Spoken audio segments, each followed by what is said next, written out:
ये दोस्तों इसका सिंबल देखो, ये ऐसे सिंबल है। तो ये शट ऑफ वाल्व है, ये शट ऑफ वाल्व का सिंबल है।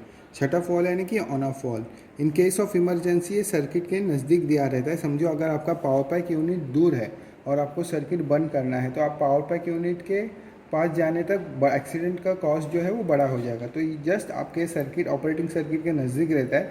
आप इस वाल्व को बंद कर दोगे कुछ इस तरह, तो मतलब आपका सप्लाई बंद हो जाएगा। तो ये इमरजेंसी में यूज़ हो सकता है, इसलिए इसको शट ऑफ वाल्व बोलते हैं। जब ज़रूरत है तब इसको ऑफ़ करना है, और जब ज़रूरत नहीं है तो इसको ऑन पोजीशन पे रखना है। ठीक उसी तरह दोस्तों और एक यूनिट है जिसको बोलते हैं हाइड्रोलिक एक्यूमुलेटर। हाइड्रोलिक एक्यूमुलेटर बहुत इंपॉर्टेंट यूनिट है हाइड्रोलिक सिस्टम में। तो ये इन सेंस एक यूपीएस की तरह काम करता है, सेफ्टी यूनिट है। इसके 3 पोजीशन है, ठीक है।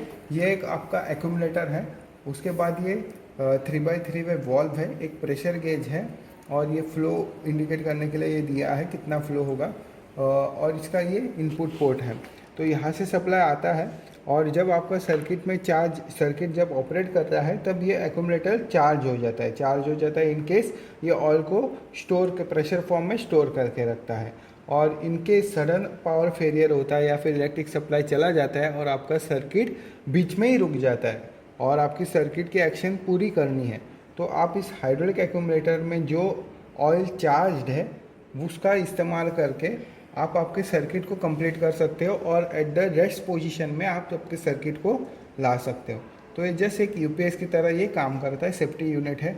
फॉर एग्जांपल आपकी अगर लिफ्ट है और लिफ्ट में आपके हाइड्रोलिक लिफ्ट से काम हो रहा है और लिफ्ट ऑपरेट हो गई और बीच में ही रुक गई ड्यू टू पावर फेलियर, और उसके ऊपर वेट है, तो आपको लिफ्ट को रेस्ट करना पड़ेगा, उस वेट को आप वहाँ पे ही नहीं रुका सकते। तो उस सर्किट में ये एक्यूमुलेटर दिया रहता है। With the use of this accumulator आप क्या कर सकते हो, सर्किट को रेस्ट कर सकते हो, लिफ्ट को नीचे ला सकते हो, जिसके वजह से कोई एक्सीडेंट नहीं होगा। तो इस तरीके से ये हाइड्रोलिक एक्यूमुलेटर काम करता है।